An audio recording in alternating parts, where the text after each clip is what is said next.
Whether you're a person with an ADHD brain, or you're a person who loves or works with or lives with an ADHDer, welcome. Today's episode is a little different than usual because it's created for both of you.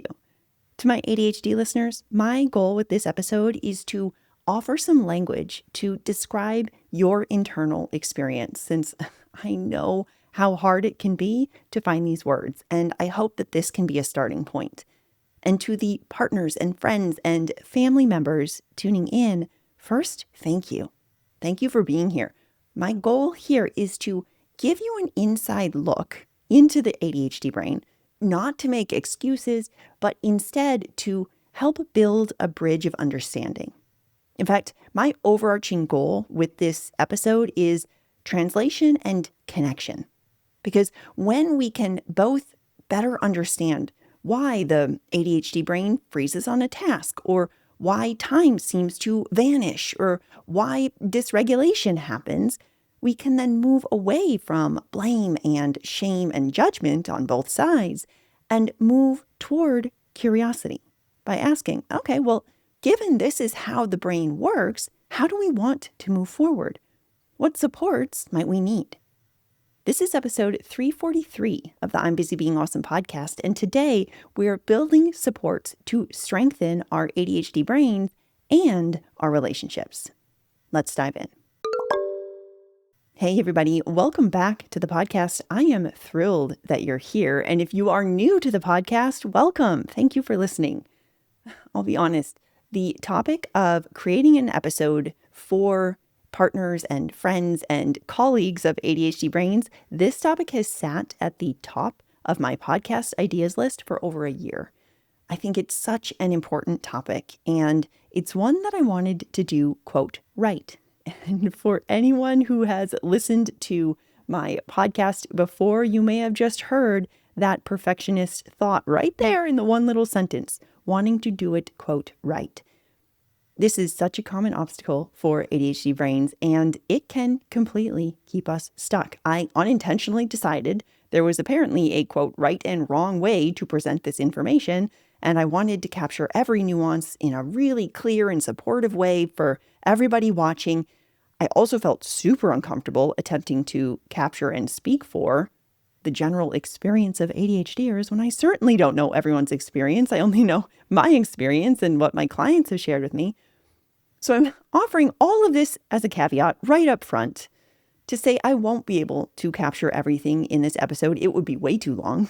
I will miss things. I won't capture every nuance. And I still hope that you can use this conversation for a starter, a way to dive deeper and create that deeper understanding in your relationships.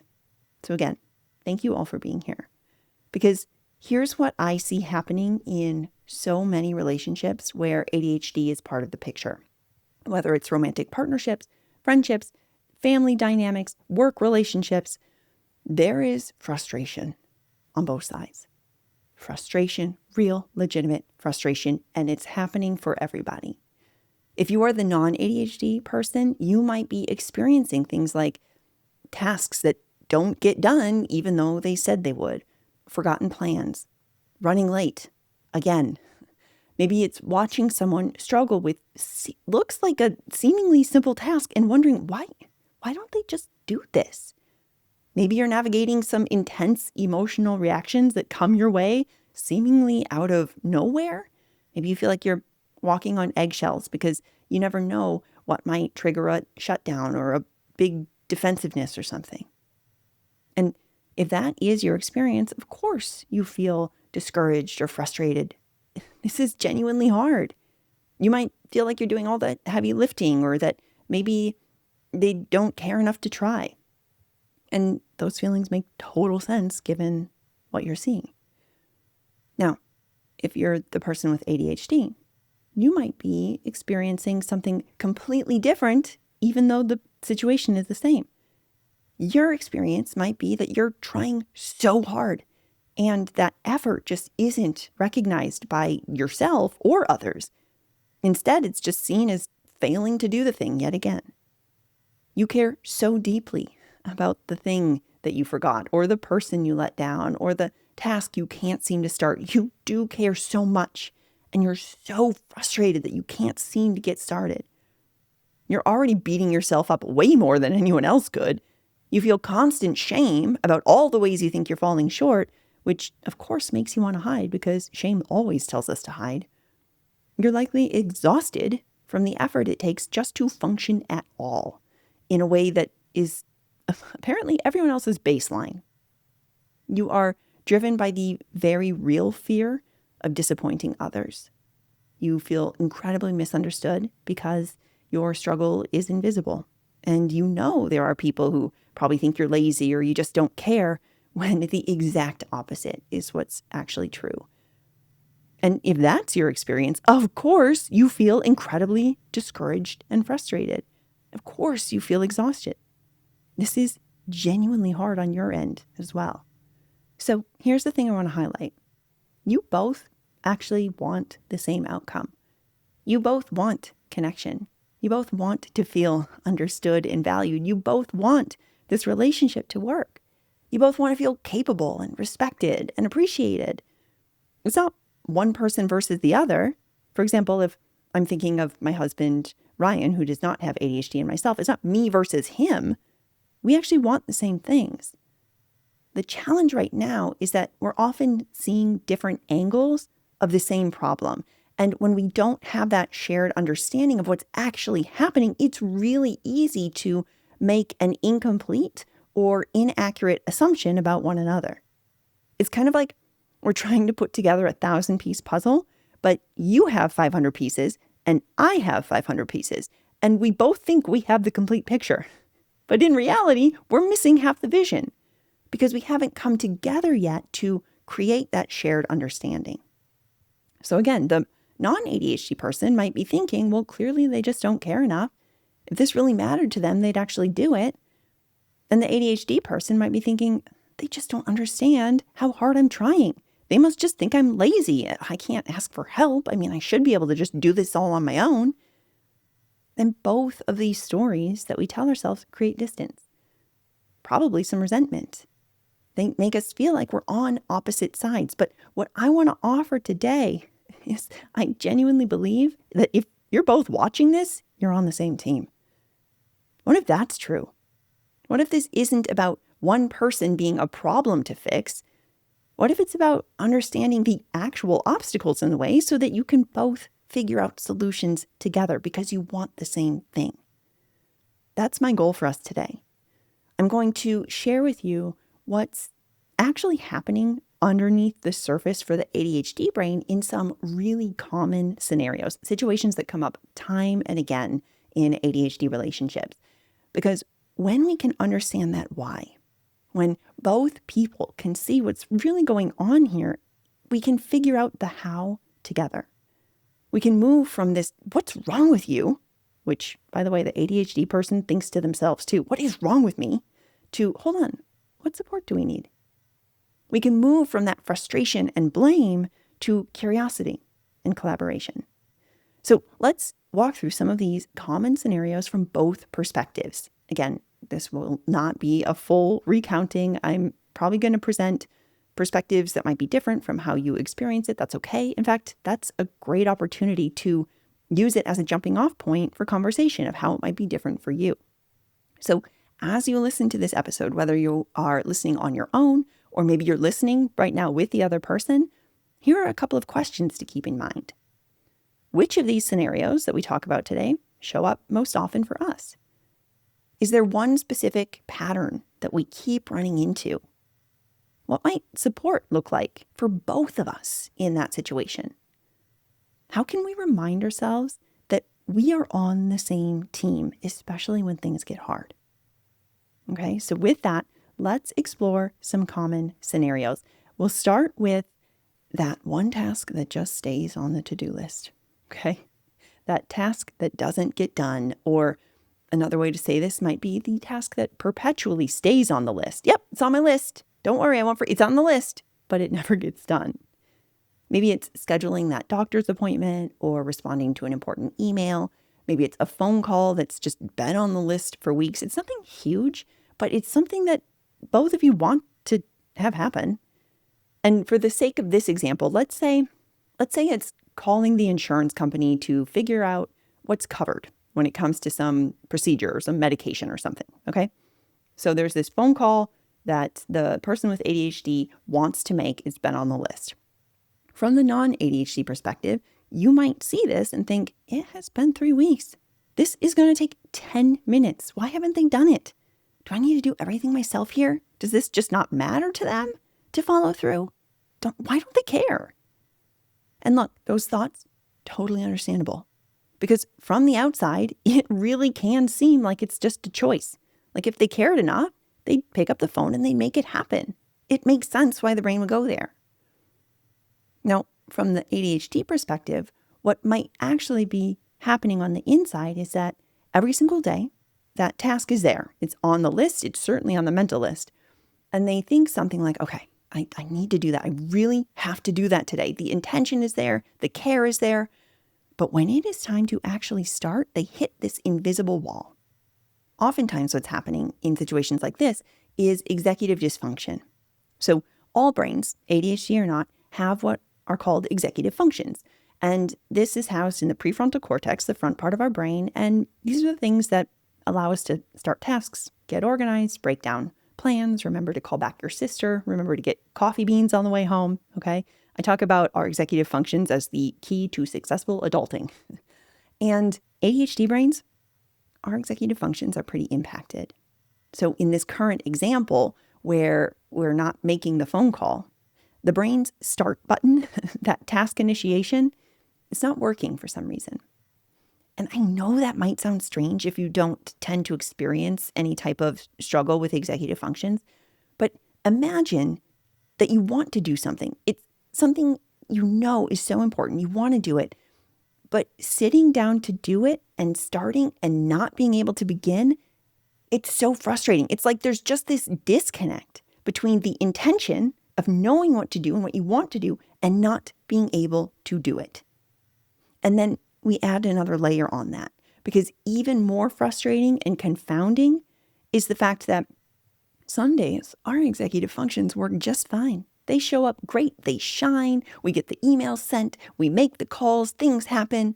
And then other days, we might as well be climbing Mount Everest in flip-flops. Same task, same person, totally different ability to execute. And the part that is an additional layer, again, the invisible part from the outside, is all the shame that usually accompanies this. So every day that call doesn't get made, that task doesn't get done, there's often this running commentary. What's wrong with me? Why can't I just do this stupid thing? They're going to be so disappointed. I know they wanted this done. I said I would. I'm letting them down again. So it's not that the ADHD person doesn't care. In situations like this, it's usually that the brain's management system, that executive functioning, it's unreliable. And I can assure you that they are likely way more frustrated about it than you are because, again, they're experiencing that executive dysfunction plus the shame and the frustration with themselves, knowing that you're waiting on it and that you're going to be frustrated. So they're feeling all of this in addition. So what do we do here? How do we navigate this? Because, again, we're on the same team. We both want the same thing. We both want this call to the insurance company to get made. So what can help in situations like this? And again, I am speaking to both the non-ADHDer and the ADHDer. Rather than asking some flavor of, why haven't you done this yet? Either to yourself or to the other person, because that can trigger a whole lot of shame and defensiveness.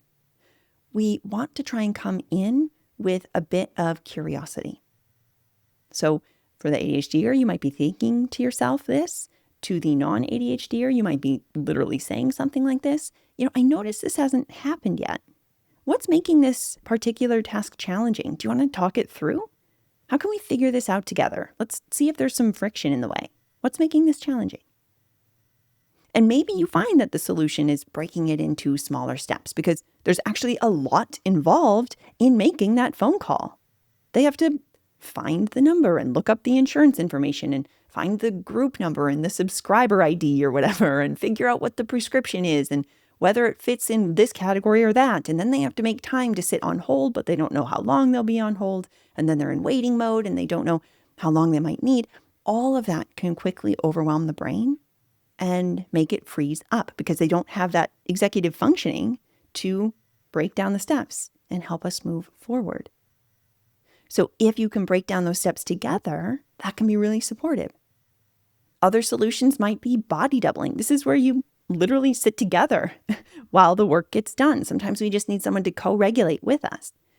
Maybe it's dividing the tasks up differently. I'll give you a personal example with that one. So making phone calls, like to an insurance company, this is one of my big obstacles. I can't make phone calls to businesses, making appointments, inquiring about, whether a yard care business offers this or that, whatever. It doesn't matter. It is so hard for me to make those phone calls. I will do the research. I'll find the number. I will even write out bullet points of questions that I want to ask. And then I freeze. My working memory just shuts down. I can't get the words out. There's something about me not being able to see the face and the processing. It doesn't matter. It's very challenging for me. And once I realized what was going on and could name it, I asked Ryan for help. I said, hey, can we figure out a workaround here that works for both of us? Because you see, Ryan has no problem with actually making the phone calls, but he's often not sure what he should ask. So we found this compromise. I do the research and the prep. I write out the questions, and then he just makes the call. And we divided the tasks based on our strengths. And that roadblock disappeared. Now so many more phone calls actually get made. So the key is approaching it as a team to problem solve together. All right. Second scenario that I hear come up in different iterations is some version of the forgotten plan or the forgotten conversation. Okay, so you make the plan, you have this conversation, and the person with ADHD just totally forgot or has zero recollection of it. So from a non-ADHD perspective, again, this can feel personal. It can feel frustrating. We just talked about this yesterday. How do they not remember? Was it just not important enough for them to pay attention to? Do they not value our time together? And again, it's usually not even a heated question. It's just like, what is going on? Doesn't that matter? And again, this makes sense because in a lot of relationships, if ADHD isn't involved, when someone forgets something important that you told them, it usually means they weren't listening or maybe didn't care or whatever. But when we bring in the ADHD perspective, here's what's often happening. So ADHD brains struggle with our working memory. So if you think about working memory is like a sticky note, and it basically holds information temporarily in our mind. So if I told you a phone number, you'd be able to remember those digits, or I tell you my name and you're able to remember my name. So for an ADHD brain, that sticky note is not very sticky. It does not stick around unless it's written down in some permanent space or it's constantly reinforced. Our working memories are just very poor, and it's hard for us to remember these short-term things. In addition to that, many of us struggle with something that's talked about as object permanence. So you know that phrase, out of sight, out of mind? For ADHD brains, it's not just this metaphor, it's literal. When something is not directly in front of us, we can completely forget about it. It can totally disappear from our awareness. So plans get made, but the moment they're not written down somewhere visible, they vanish completely from the brain. Conversations happen, but unless they're captured somehow, the main points might not stick. That person you genuinely wanted to follow up with, you met them at some gathering, some networking, whatever. You were so excited to follow up, and then they disappear from your brain because you didn't write it down until something randomly triggers the memory weeks and weeks later. So often for the ADHDer, when we realize that this happens, that we forgot the plan, we forgot the conversation again, we forgot their name again, there's usually this instant wash of shame. How did I forget this again? What is wrong with me? I care about this person so much. I know I was listening. Why does this keep happening? They're going to think I don't care. Now, here's what's actually happening here. It's not that you or your conversation or your request weren't important enough to remember. That's not it. It's that the ADHD brain just literally cannot hold on to that information in the same way. And again, the ADHD person, I assure you, is equally as upset about it as you are. They care, and they probably are feeling a whole bunch of guilt on top of the fact that they forgot. So what do we do here? How do we help with these working memory issues? How do we help with these situations? Well, again, for both non-ADHD and ADHD people, we want to work with your strengths. So maybe we build in more external memory support. Maybe for the ADHDer, you write down the important things during the conversation or right after, or you have the conversation and then you talk with the non-ADHD person and you say, okay, these are the 3 things that I'm going to write down and make sure that we focus on or circle back on, okay? That might be something you do in a team meeting or whatever. Maybe it's setting reminders in your phone or on your computer or your Alexa or whatever you use around the house. Maybe it's using shared calendars for those important plans. Maybe it's even creating conversation notes, like some sort of system where you both jot down key points so that it's collected just in a shared Google Doc or something. In fact, in a slightly unrelated but related situation where I mentioned out of sight, out of mind, we have people who we sometimes forget about. Not that we forget they are humans, and not that we don't care about them. It's just that because they're not right in front of us, we don't remember to reach out or to say hello or whatever. And I have clients who have created basically what they call a PRM, a personal relationship management system, kind of like a CRM for business, but for the people in your personal life. And they keep just a dashboard of notes on what they last talked about with the different people, when they talked, reminders to check in every handful of weeks. I mean, anything that allows you to stay connected and reduce the demand on your executive function so you don't have to try and remember. You just have that support that makes remembering easier. Anything that we can put in is going to help reduce the frustration on both sides, and it's so worth it. The third scenario is when time disappears. This is a huge one. Being late, losing track of time, saying, yep, I'll be ready in 10 minutes, and it's 45 minutes again. For the non-ADHD perspective, when someone is constantly late or loses track of time, it's very natural to think, do they just not respect my time? I mean, if this mattered to them, they'd be here. I'm so sick of always waiting. And again, makes sense. When we are constantly kept waiting, it can feel really frustrating. Maybe it even feels disrespectful. From the ADHD perspective, what's often happening is time blindness, okay?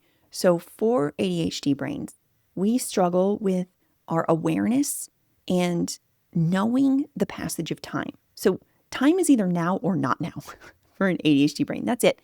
It's very difficult to know what 40 minutes from now or later today or next week means. It all kind of seems the same in this fuzzy not now space.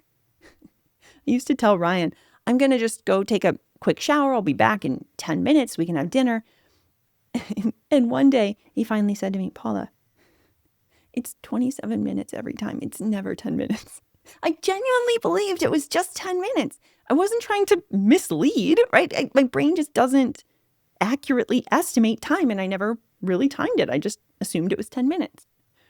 So we underestimate how long things take. We lose track of time completely when we're focused on something.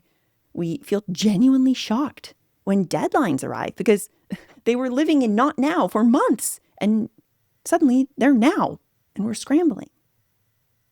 And when we realize that we're late again, or that we've lost track of time again, there's once again generally that rush of shame and panic. Not again, they're going to be so upset. Why can't I just get this right? So again, I assure you, 99.9% of the time, I guess I can't say with 100% certainty, but it's not coming from trying to be disrespectful or that they don't care.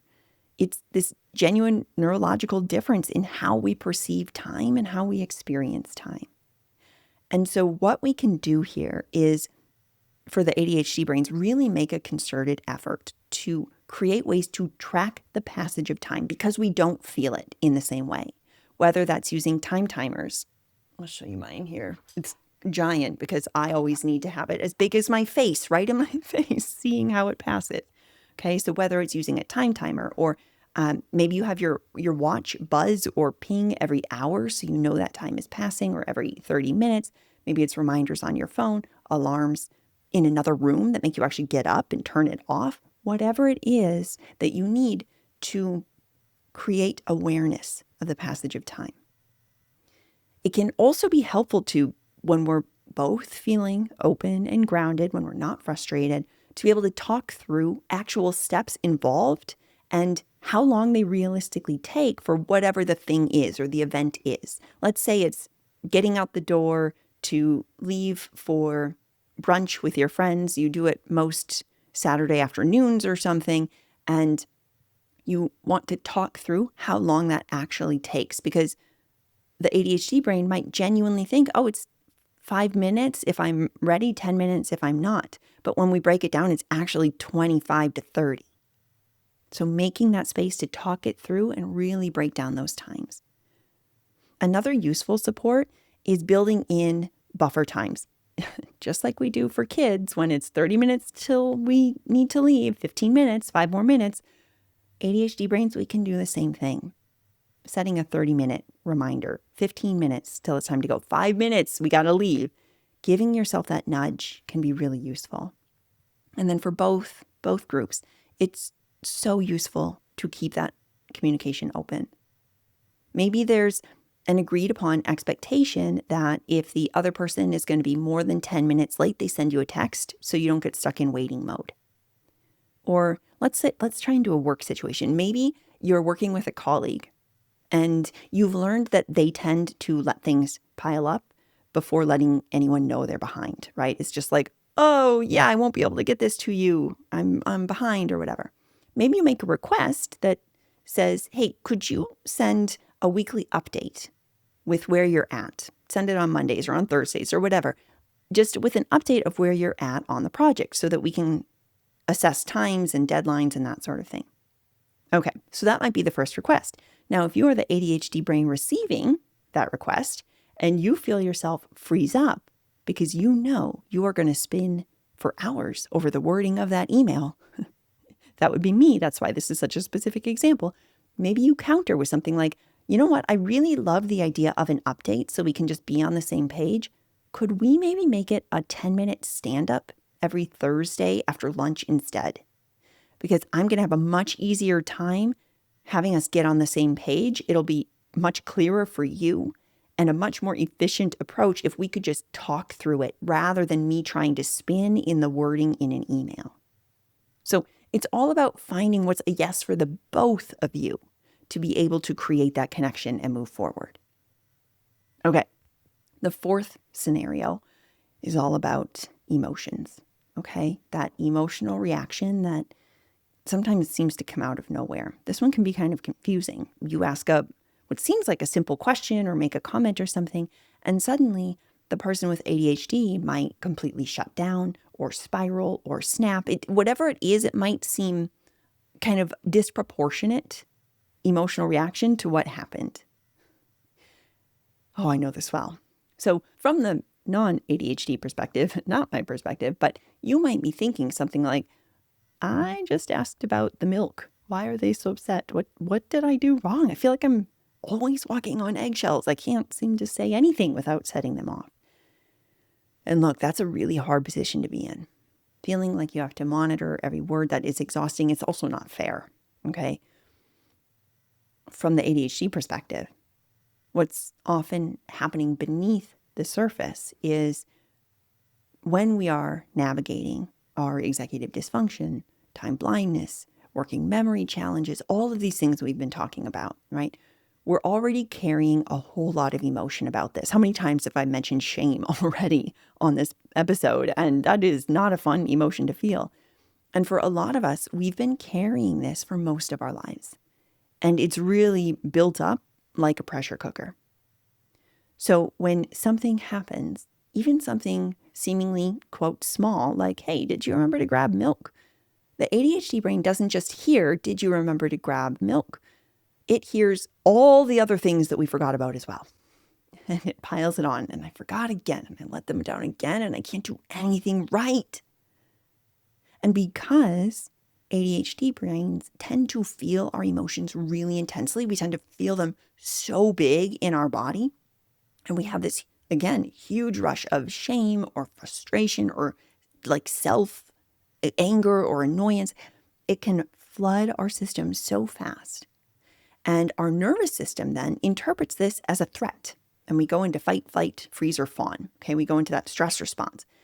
And in that, the response can come out sharp or sudden.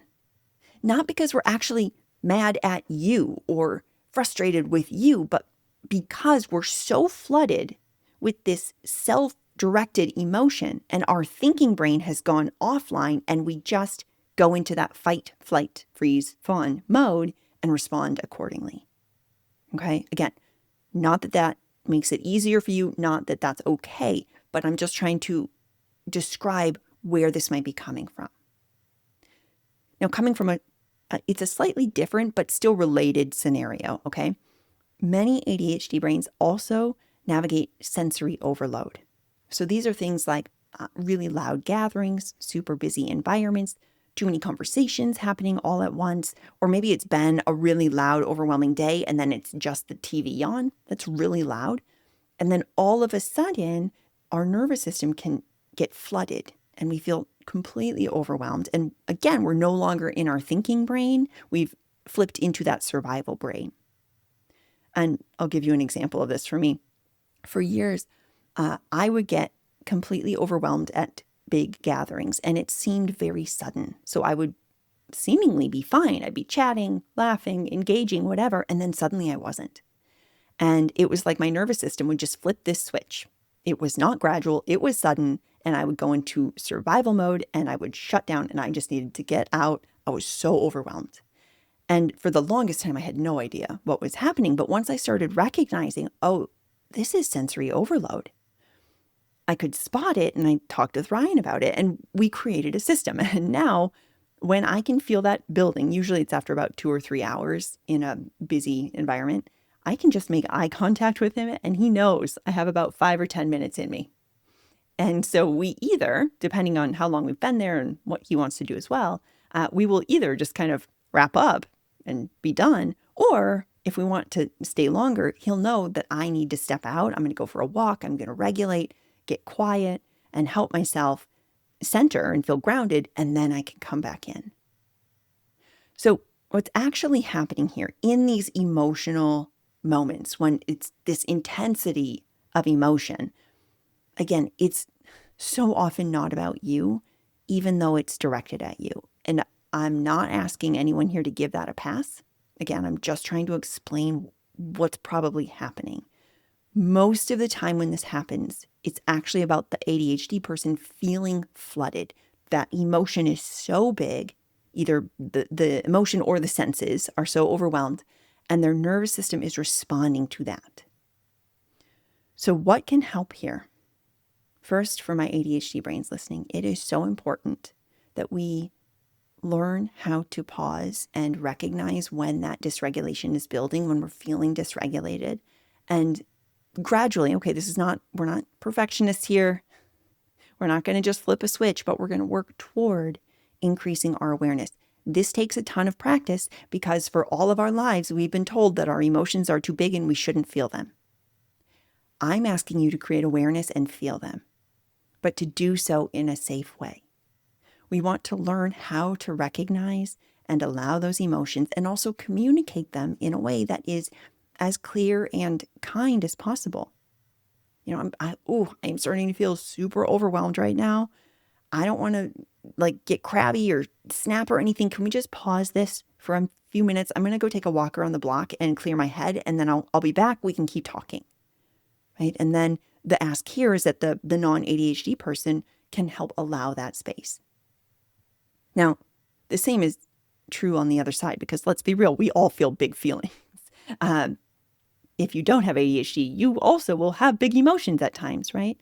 So maybe the non-ADHD person is feeling really frustrated or overwhelmed or stressed out or angry or whatever. And the person with ADHD might be wanting to talk it through, hash it out, keep leaning in. But the non-ADHD person might say, hey, hold on. This is a lot. I need to go for a walk, or I need to step away, or I need to do some journaling, or whatever it is for you. We want to allow whoever it is, that other person who's feeling the big feelings, we want to honor and give them the space, if they're asking for it, to move and process through it. Then we can reconnect and talk through it when we're both feeling regulated. Another strategy in this area, especially if the emotions might be pretty sensitive, and like, let's say I'm feeling like I did something wrong and Ryan's mad at me or whatever, okay? One of my favorite phrases, both Ryan and I use this. I think it originally came from Brene Brown, but the phrase is, so I'm making this mean ... Let me give you a ridiculous but very real example. I might say, so when you just put a thumbs up emoji on my text message to you, I'm making that mean like you don't care, and I feel really rejected because you always used to put a heart and now you're just doing a thumbs up. And I say this out loud because this is something that we've actually talked about, and I just laugh now, but it really did feel like rejection until we talked through it. And rather than shoving it down and just kind of spinning in it, I open the opportunity first for me to feel it and allow it and regulate and go, okay, let's go have this conversation. And I opened that chance for communication so we could talk it through when we're both feeling regulated and calm. So again, this is a big one for all of us, okay? All of us here, all of us need to learn how to feel our feelings, because the majority of us never learned. We have been taught as a society at large, generally, to shove down our emotions or ignore them or just smile and be fine, but it's not fine. And it creates those pressure cooker situations. So the work here for all of us is to learn how to be with and process our emotions. And I do actually have several podcasts on this. And whether you have ADHD or not, the strategies are incredibly useful. I'll be sure to link to them in the show notes in case anybody wants to check them out. Okay, the last scenario is hyperfocus, which can look a whole lot like ignoring the other person. I know this one so very well. Poor Ryan. So let's say the ADHD person is deeply focused on something and they seem completely unreachable. They might not even respond when you talk to them, or they're at the office and they totally lose track of time. If you interrupt, you ask them a question or whatever, they might even react with frustration when you do interrupt. Again, from the non-ADHD perspective, this can feel like, whoa, what is I'm just asking a question. They clearly care way more about this task than about me. I'm just trying to talk to them and they won't even acknowledge me, or they focus more on their hobby than they do me. They can focus on this project for 4 hours, but they can't talk to me for 5 minutes. What is going on here? Okay. From the ADHD perspective, hyperfocus is this experience, is this rare state where things actually feel doable for the brain. It's like our executive functions are super powered in this one area. It's like we have these horse blinders on and it's all we can think about. And again, remember how we talked about executive dysfunction and how it makes it hard to start tasks? Hyperfocus is kind of the flip side of that coin. It's the opposite. The brain locks on to something and everything clicks and we are productive. We feel capable. It's like our brain is actually working with us and wants us to keep staying in flow, and it feels so good. And the challenge is that the switching costs are incredibly high in this state, because interruptions don't just pause the work. They can actually collapse that entire framework that we've built up in our head, that momentum that we've built. Any tiny interruption can just make it all collapse. And then getting back into that level of clarity, it could take another hour, several hours. It might take days. It might not happen again. And that can feel crushing. And then on top of that, we don't know when hyperfocus will hit. It could be days or weeks. So when it's happening, there's almost this desperate energy to protect it because it feels so rare when everything is running like this well-oiled machine on that one area you've been wanting to focus on. I mean, I'm not proud of this, but I have definitely been the person who gave Ryan a dramatic sigh and dagger eyes if he would come in to the office and interrupt my hyperfocus or whatever. Again, not my proudest moment, but it's real before we were able to have conversations about it.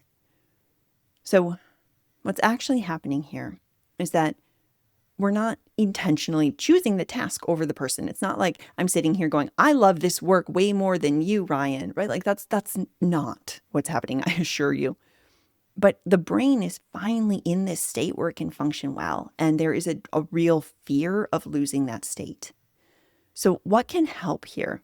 And if, for my ADHD brains out there, if you struggle with transitions, if you struggle with shifting from one thing to the next, this is for sure my biggest struggle with our executive functions, which means we have a whole lot of supports on the podcast. So if you search for transitions, cognitive flexibility, interruptions, you will find plenty of episodes to help put in supports. But what can help here? Communication and compromise. So for the person who might be interrupting, it can be useful to give some sort of a heads up. Like maybe you send a text that says, hey, I need to talk about dinner plans. Can you find a stopping point in the next 30 minutes? So that gives the ADHD brain time to wrap up and kind of prepare for that switch and come to a pause point. When Ryan texts me during the day, if it's something that can wait, he will write in all caps, this can wait until after work. And that way I know what needs immediate attention and what doesn't. For the person with ADHD, again, using alarms or reminders for shared commitments can be really useful. And I know that we can overload ourselves with too many alarms and things and we become numb to them. I have a podcast on that too, which I will link to. But if we use them for these shared commitments and you need to leave at 3, we want to, again, set alarms for 2:30 and 2:45 to help pull us out of that hyperfocus and remind us, hey, don't forget we have these things going on. And then, as always with all these strategies, having conversations during calm moments about what hyperfocus looks like and how it works and how you can work with it together is really effective. You know, maybe there are certain times of the day that are hyperfocus friendly and then others that are protected specifically for connection time. Or maybe there's a signal system. I talk about this a lot in my episode on navigating interruptions, but maybe if the door is closed, that means it's hyperfocus time, or you have headphones on, it means only interrupt for emergencies, that sort of thing. Okay. Here's what I hope is coming through with all of these different scenarios. The challenges, they don't exist in isolation. They can actually compound and interact with one another. So maybe we're dealing with executive dysfunction and that leads to a forgotten task, which then triggers a shame spiral, which causes this emotional flooding. And then that shows up and we shut down or we snap. Or maybe we're dealing with time blindness, which causes us to run late, which creates a whole bunch of frustration on both sides, which makes it so much harder to have a calm conversation in figuring out solutions, right? Now, here's one other thing that I want to highlight, and I've said it kind of in passing, but it's a pattern that I want to make sure I don't skip. So for those of us with ADHD, we are already intensely aware of our struggles. We are trying so incredibly hard. Most of us are carrying years, sometimes decades, of both external and certainly internal criticism about these very patterns. I mean, I used to joke in a joking but not joking way. Look, I know you're frustrated, and I assure you, anything you want to criticize me about, I have already said to myself 100 times worse. We are not oblivious to how we're showing up. We are painfully aware and incredibly, often so very frustrated about it ourselves as well. We can often feel incredibly flooded because we're not only experiencing the struggle itself, but also the awareness that it's impacting you in a negative way, or it's inconvenient, or you're disappointed. And that's the last thing that we want. So when the non-ADHD person expresses frustration, even in a kind way, and again, it's okay to do this. I'm not saying that you shouldn't feel frustrated, okay? But when that lands, For the ADHDer, it's usually landing on top of this mountain of existing shame, which is why the ADHDer might completely shut down or get defensive or snap, not because they don't care, but because they're already drowning in all of this self-criticism. And to the non-ADHDer, understanding this, again, that doesn't mean you have to accept behavior that is hurtful or that doesn't work for you. You absolutely deserve connection and presence and all of these things in your relationship. These are healthy needs, yes. What I'm suggesting for both the ADHD brain and the non-ADHD brain in this episode is to try and approach these conversations with curiosity instead of assumptions. What if it's possible that we both really care and we both really want the same thing? Because what I genuinely believe is that most people with ADHD are not here just to ask you to let them off the hook, or certainly not to lower your standards. They're asking that you understand that their brain works differently. And what looks like not trying from the outside is often massive effort that just isn't producing the visible results that everyone was hoping for. And we're incredibly frustrated with this too. So with that, how do we get on the same page? We understand a little better about what's happening on both sides, but how do we actually move forward? What I think can be really useful, again, for both parties, is to try and shift from why can't you just to what support do we need? And again, I'm saying this to both listeners because as an ADHD brain, that's what I would often say to myself over and over internally. Why can't I just do this? Why can't I blah, blah, blah? Rather than asking, hey, what kind of support do we need? Okay, so I'm saying this to both groups.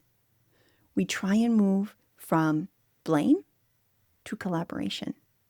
We remember, hey, we're on the same team here. We want the same thing. How do we build systems that work for both of us? How do we remove the friction in the way so that it feels easier? Here's the pattern that I have seen work again and again. Number one, name what is really hard without any type of blame or shame. So instead of, well, clearly you don't care about being on time, which I'm sure that's not how it's presented, but that might be how the ADHD brain hears it. So instead of, you don't care about being on time, that's what it seems like. Maybe we try, when we are running late to things over and over, I feel kind of embarrassed and I get really stressed. And I'm wondering if we can talk about what's making it hard to get out the door on time and what we could maybe do to try and make that easier. Okay? So again, we name what's hard without the blame and shame. We just name the challenge. And then we get really curious about the specific friction. Okay, well, what makes that particular task or that obstacle really challenging? What usually happens when you try and start this? What time of day does it feel the easiest? What time of day does it feel the hardest? What can we learn from that? The more specific we can get about the actual obstacles, the better we can design supports around it. Step 3 is then to brainstorm those solutions together. This is where that collaboration happens. Both people get to bring their brilliant ideas. Both people are willing to try new things. Both people get to recognize the different opportunities here to connect. Now, the first solution might not work. It probably won't work. That's okay. We get to iterate. We get to try out new things, see what works, see what doesn't. We're on the same team figuring it out. And that brings us to step 4, which is to iterate. Pick one small thing and try it for the week. Just one. See how it goes. And then adjust as needed. Celebrate what works. Troubleshoot what doesn't. The goal isn't perfection. The goal is progress. The goal is both individuals feeling more supported, less frustrated. Are we moving in that direction? And then a very important reminder is to give yourself grace, give each other grace. Remember that we're all doing the best we can. When we come together and we're honest about the obstacles, and we do so when we're regulated and we're genuinely trying to see the best in one another, we're genuinely stepping into, look, we're both on the same team. We both want what's best here, that's when we are able to find the most effective solutions. Because when we feel like we're problem solving together instead of one person being the problem that we're trying to fix, that is when real sustainable change becomes possible for everybody involved. All right, my friends, that's going to do it for us this week. And if you're ready to take these concepts and apply them to your life, if you're ready to learn how to support your ADHD in a way that works best for you, I invite you to check out today's show notes where you can learn more about how we can work together, both in my small group coaching program, We're Busy Being Awesome, and in one-on-one coaching. Also, if you're ready to discover the unique way that overwhelm presents for your brain, the obstacles that pattern creates, and powerful steps to shift from overwhelm into action today, be sure to take my free quiz and discover your unique overwhelm type. You can tap through the link in the show notes or go to I'mBusyBeingAwesome.com/quiz. Until next time, keep being awesome. I'll talk with you soon.